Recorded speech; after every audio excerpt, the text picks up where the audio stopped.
We choose consciously, we choose our mission to explore and learn of traditions of different cultures through puppets, puppet performances, exhibit and classes.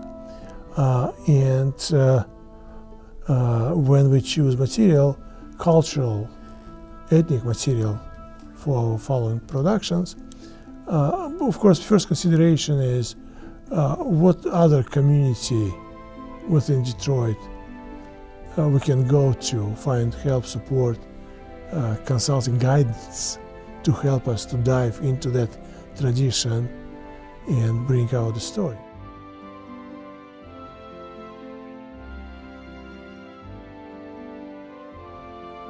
And as we start unwrapping the history of the theater, history of art, history of puppetry, we will end up in very most ancient shamans' rituals, when shamans would use different objects to communicate with divine powers. That's where puppetry came to be part of human's life. And when we learned and when we teach puppetry, we emphasize that puppetry has two roots: spiritual and educational. And the spiritual root is where all the arts began, and that's why it's so touching, engaging, and all of a sudden skeptic, sarcastic middle-aged man would be completely taken over by puppet performance, because it sits somewhere in most ancient, almost now on DNA level, ability to relate to these animated objects. In Russia, puppetry is very common, and even for adults audience. So that's why we knew a lot of puppets, not just hand puppets. So we had beautiful puppet theater in Leningrad, and I love the shows. Of course, but I didn't work with puppets that time. I just loved them, like I loved art, let's say. And right here, I started to work with them when we met, when we started the theater. And I can tell you this is very good experience. And what I realized, what I figured out, that puppet can tell you more than live actors.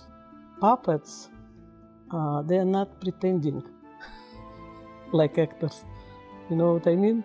Because actors, they're supposed to, let's say, pretend, yeah, to have something on the stage, character.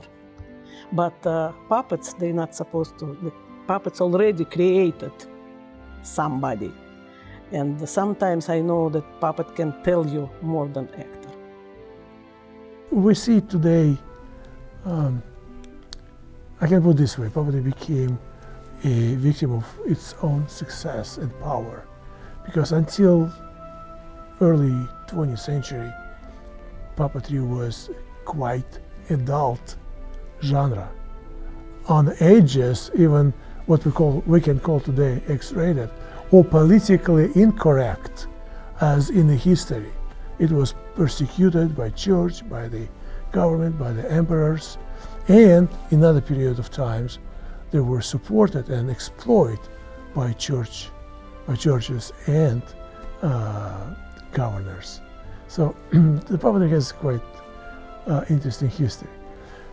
It was never just a children's theater, although kids obviously like to tell story with little toys. I can tell you that this show you saw today, it's adults, for adults and for children. Children can see whatever they can see, right? And adults can understand more. If I talk to anybody, even some people from our board members, you know, and they always saying, how you know so much about art, about names, about books, about authors? And I said, that was part of our life.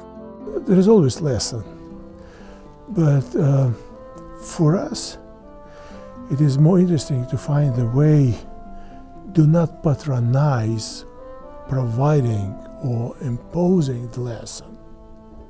We would rather have lead to discovery of this lesson. That's ideal way for performance. It's not always happening. It's extremely difficult to achieve. As you saw in Turtle Island, puppeteer would not assume any special character within the story, but would provide a shadow and energy for the characters who are puppets. But there is a third possibility and aesthetic when puppeteer would have a character to present within the story. At the same time, there will be another character represented by puppet, and puppeteer would provide energy for both his own character and for the puppet as well.